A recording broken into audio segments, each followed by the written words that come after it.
Camaradas, bom dia, boa tarde, boa noite, bem-vindos a mais um vídeo da série Algoritmos Básicos. Nesse vídeo vou falar sobre estruturas condicionais, mais especificamente da estrutura condicional switch, ou escolha. Então olha só, a sintaxe da estrutura condicional switch, né, você vai ter switch, né, e aqui dentro dos parênteses dela, você tem uma expressão, pode ser uma variável também.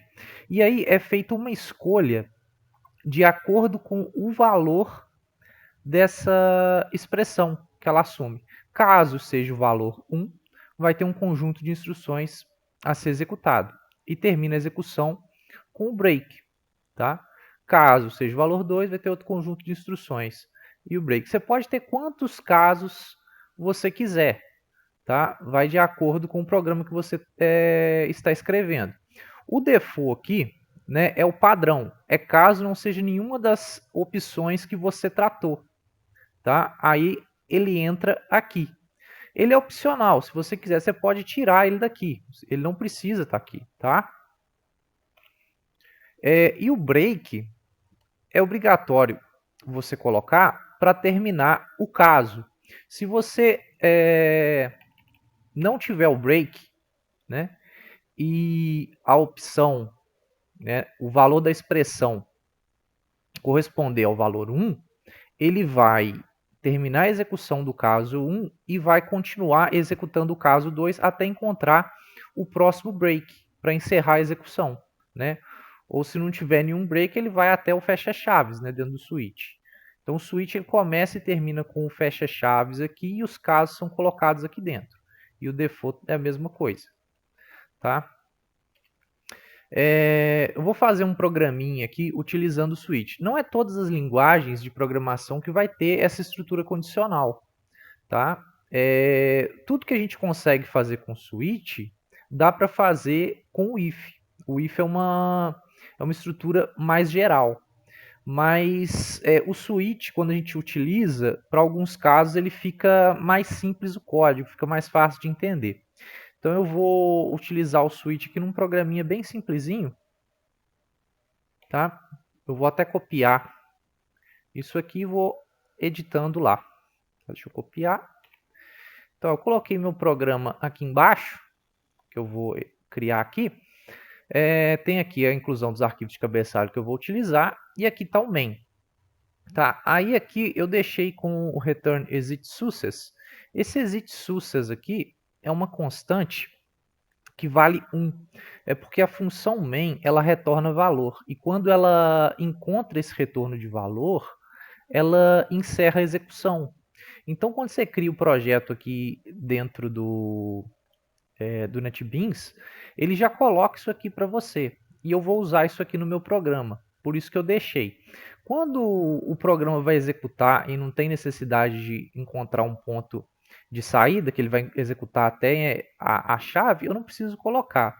Mas eu vou utilizar isso aqui para encerrar uma repetição. Apesar de repetição, eu vou explicar só no próximo vídeo, tá? Mas eu vou usar a repetição de uma forma bem simples, só para poder ficar mais fácil de testar o switch. Tá? Então vamos começar a escrever o nosso programa. Eu vou colocar aqui o switch. Tá? Vou arrumar a indentação dele. Tá? Depois eu vou editando para corrigir. Porque a expressão, valor 1, instruções, a gente vai tudo substituir, né, para a forma correta de escrever aqui. Então, olha só, a minha ideia é o seguinte.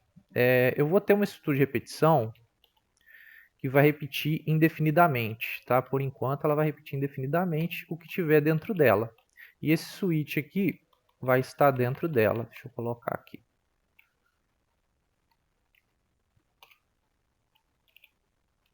Tá? Aí é o seguinte. Cada repetição Deixa eu criar uma variável aqui fora. Deixa eu criar aqui. OP. Essa variável OP aqui, eu vou utilizar ela como sendo a minha expressão, tá? Aí eu vou tratar aqui os valores inteiros que essa variável OP pode assumir e que eu quero tratar. Vai estar aqui nos casos, tá? Então, vamos fazer o seguinte. Aqui dentro da estrutura de repetição, eu vou escrever assim, ó. Vou escrever como se fosse um menuzinho. Vou escrever assim, ó. 1. Se a pessoa digitar o inteiro 1, o programa vai sair. Se ela digitar o 2, vai exibir a mensagem 2. Se ela digitar o 3,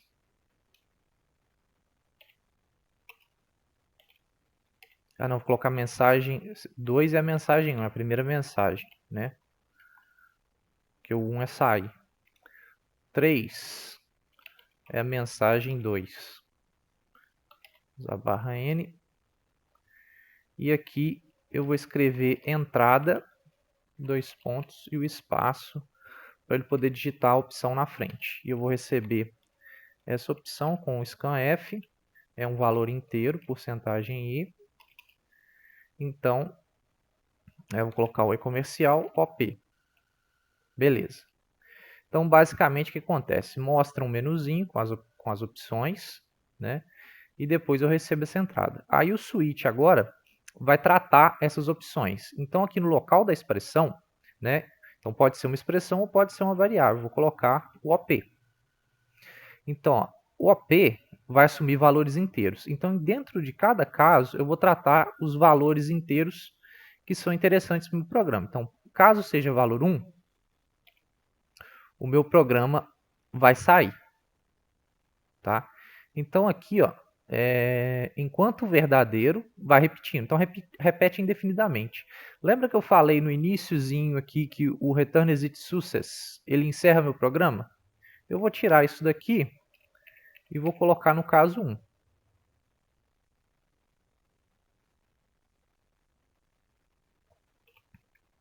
Ó, o break aqui, eu deixar ou tirar, não vai fazer diferença nenhuma, porque quando ele executar essa linha aqui, ele vai sair.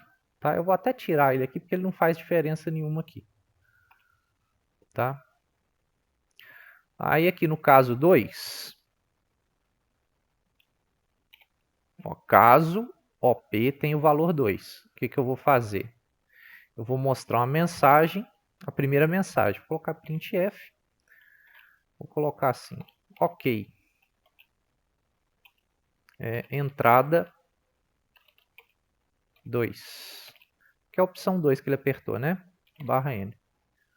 Vou colocar mais um barra N só para dar pular mais uma linha. Ponto e vírgula. Aqui eu vou deixar o break. Aí tem a opção 3, então eu preciso de mais um caso.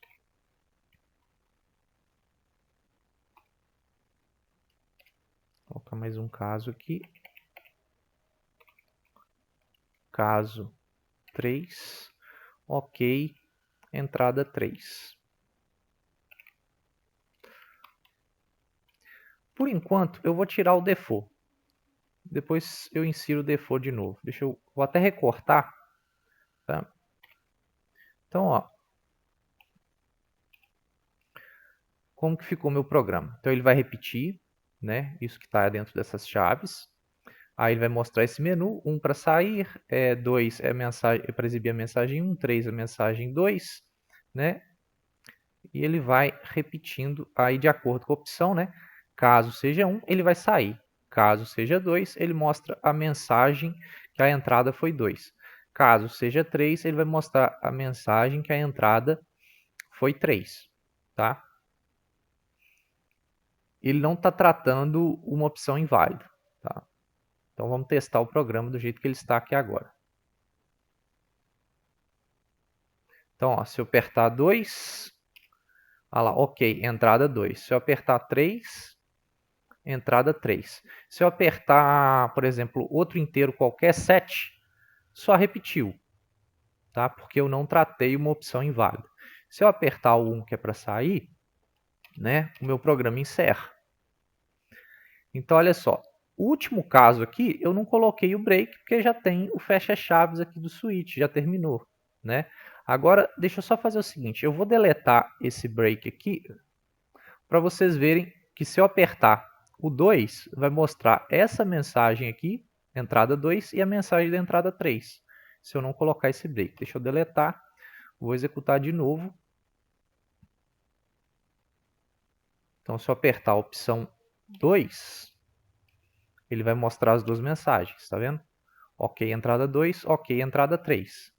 Se eu apertar o 3, é claro que é só a mensagem da entrada 3, tá? Porque ele vai executando na sequência.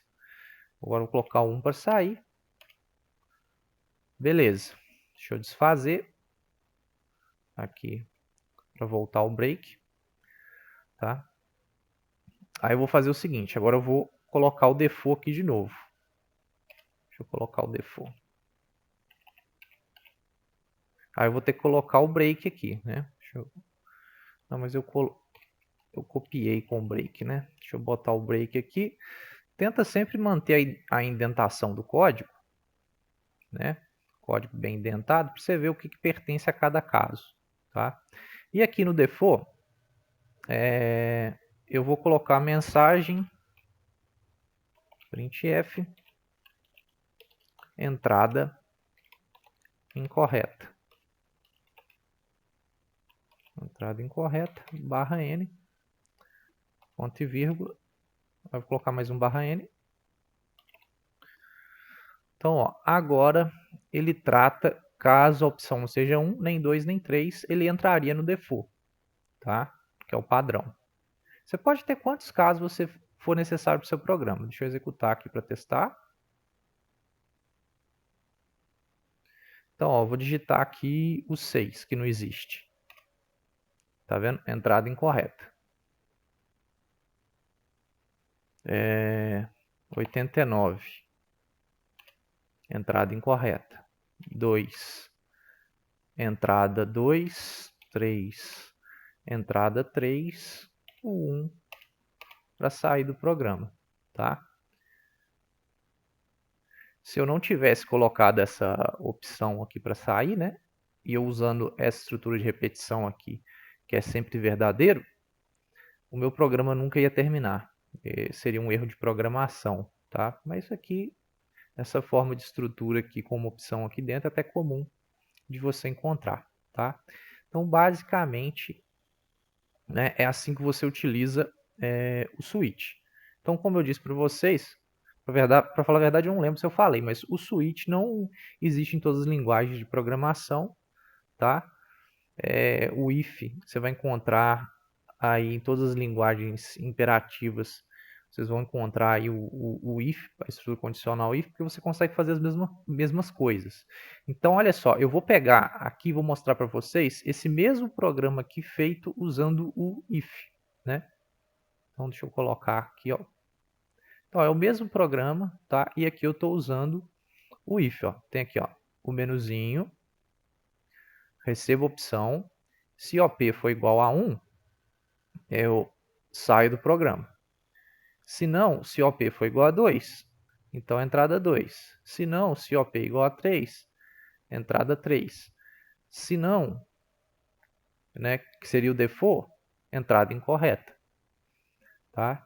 Então isso aqui faz a mesma coisa. Então vocês observem que aqui só serve aquele switch lá, caso seja 1. Então é quando é igual. É a mesma coisa de usar aqui o OP igual a determinado valor. Tá? É claro que tem algumas coisas que ficam mais fáceis, né? Igual você entrar no próximo caso, né? Tirando aqui o break, usando o switch. Tem alguns casos, algumas vezes que você vai escrever programa, você vai querer que isso aconteça, tá? Acho que deu para entender como que funciona a estrutura do switch, né? O escolha, né? De acordo com o resultado da opção que vai fazer. Caso seja 1, né? O OP aqui, caso seja 1, faz isso. Caso seja 2, faz isso aqui. Caso seja 3, faz outra coisa, né? E assim por diante. Então, a expressão, a escolha é feita de acordo com o resultado dela, né? Ou da variável, o valor dela, né? Então, isso é tudo que eu tenho para esse vídeo. Até a próxima!